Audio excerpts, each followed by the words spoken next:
Bonjour, je suis Sophie Prudhomme, je suis consultante chargée de projet à la division PME. Aujourd'hui, je suis heureuse de vous accompagner dans ce nouveau vidéo flash pour vous présenter Sedge Pay Intranet RH, notre nouveau portail collaboratif. Sedge, toujours à la recherche de plus de productivité dans les services de paye et de ressources humaines, vous propose un nouvel outil de proximité qui va vous permettre de partager une partie des informations contenues dans votre logiciel de paye avec vos collaborateurs. Il s'agit de Sedge Intranet RH. Cette nouvelle application web s'adresse aux PME. Elle a pour vocation à équiper tous les postes de l'entreprise, les collaborateurs, les managers opérationnels et les opérateurs paye. Elle est complémentaire à Sedge Pay à partir de la version V50 et se distingue par deux caractéristiques importantes. Toutes les informations métiers sont gérées dans l'intranet RH et sont directement issues de la base de données paye en vue du partage d'une information unique. C'est aussi une solution intégrée avec des interfaces unifiées avec Sedge 100 étendu. Dans ce cas, les deux modules s'appuient sur un socle commun avec le même module d'administration du site. Donc voici une offre modulaire qui réunit tous les profils de l'entreprise, les profils RH et les profils métiers gérés avec Sedge 100 étendu, profils comptables et commerciaux.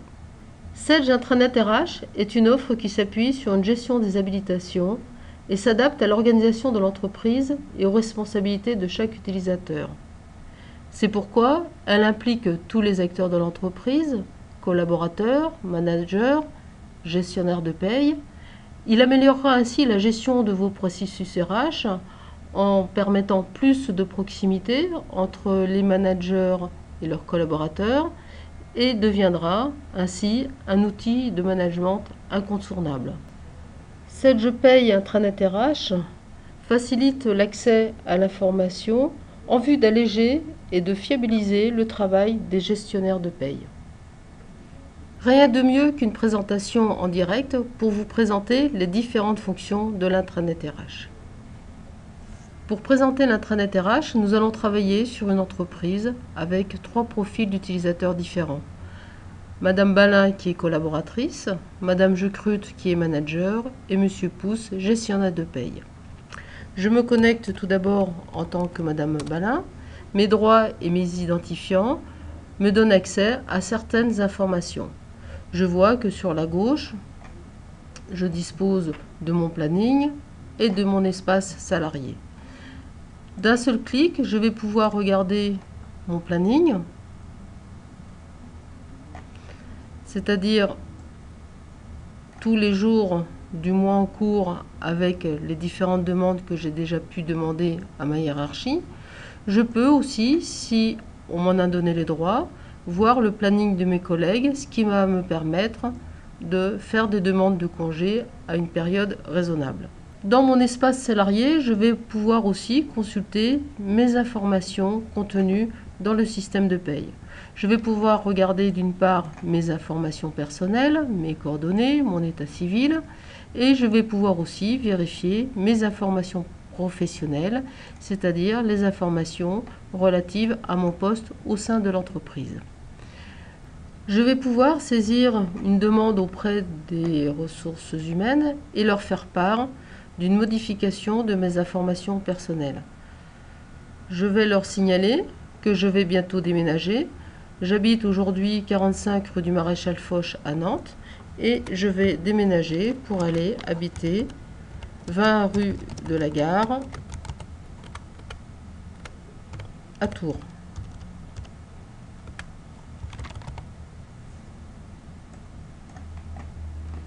Je pourrais aussi adjoindre un justificatif de déménagement et je peux ajouter un commentaire et préciser que cette nouvelle date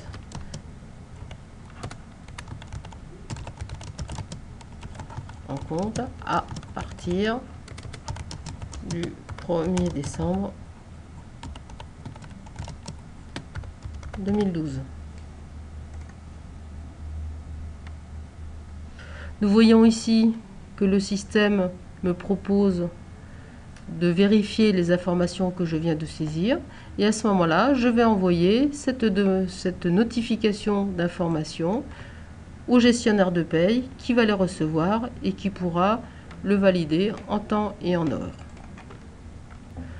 Le salarié dispose aussi d'un onglet « Mes congés » qui va lui permettre de vérifier son solde de congés. En premier lieu, le solde de ses congés lors de l'état à la clôture du dernier bulletin. Ensuite, une autre colonne de solde de congés qui va prendre en compte les soldes au dernier bulletin plus les demandes de congés validées, et un solde prévisionnel qui va en prendre en compte les demandes qui ont été effectuées et qui sont encore en cours de validation. Je vais saisir une demande de congé directement dans le planning et simplement avec un drag and drop, je peux sélectionner les jours qui m'intéressent, je valide et je vais ensuite préciser la nature du congé demandé.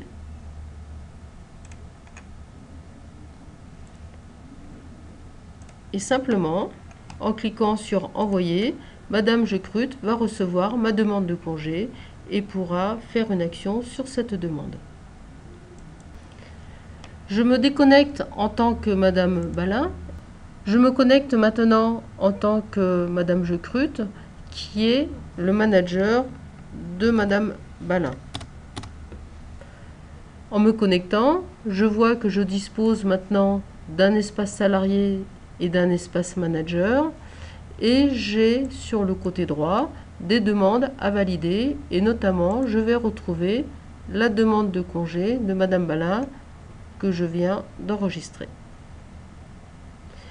Il s'agit de cette demande, une demande de RTT, et Madame Balin a plusieurs choix, soit d'accepter ces congés, de les refuser, voire même de demander plus d'informations, et elle peut aussi aller voir le planning de l'ensemble du service afin de vérifier si Madame Balin peut disposer de congés à la période demandée.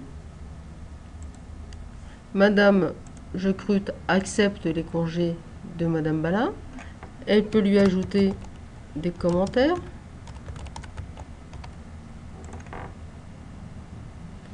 Et cette réponse est envoyée sur la boîte mail de Madame Balin et de Monsieur Pousse qui va recevoir de son côté la validation de ses congés. En tant que manager, nous avons aussi laissé la possibilité à Madame Jecrut de signaler des absences éventuelles de ses collaborateurs. Si Madame Jecrut constate l'absence d'un de ses collaborateurs, elle a la possibilité de le signaler, pourquoi pas dans une nature d'absence générique, on va simplement le dire aujourd'hui, et le gestionnaire de paye disposera de l'information et pourra, à son tour, quand il le souhaite, requalifier la nature de cette absence. Je me connecte maintenant en tant que Monsieur Jean Pousse, qui est gestionnaire de paye. Il va disposer à son tour d'outils spécialisés qui vont lui permettre d'alimenter le logiciel 7jepaye et RH. Nous voyons ici que nous retrouvons la demande de congé à valider. Il s'agit de celle de Madame Balin que nous avons enregistrée précédemment. Le petit icône bleu m'indique les commentaires qui ont été déjà enregistrés sur cette demande. Et Monsieur Pousse, maintenant, peut accepter à son tour cette demande de congé. Monsieur Pousse retrouve la notification de changement d'adresse de Madame Balin dans la validation de ses demandes. Après avoir vérifié éventuellement les informations et le justificatif envoyé par Madame Balin, Monsieur Pousse pourra accepter cette demande de modification de ses coordonnées. Cette validation aura deux effets: envoyer un message à Madame Balin et mettre à jour la base de données de paye avec les nouvelles coordonnées de Madame Balin. C'est ainsi que grâce à 7jepaye Intranet RH, vous disposerez d'un outil complet pour donner de la visibilité à vos collaborateurs sur leurs informations RH contenues dans votre base de données, Elle établira un lien entre les managers et leurs équipes pour un suivi de proximité. Les gestionnaires de paye disposeront d'un accès rapide et fiable à l'information et les déchargera d'une partie de la saisie pour établir leur paye mensuelle. Il s'agit donc d'une application simple d'emploi et qui s'adresse à tous les types d'utilisateurs. J'espère que cette présentation vous a donné envie d'utiliser à votre tour SagePay Intranet RH. Je vous remercie de votre attention et à bientôt pour un autre vidéo flash.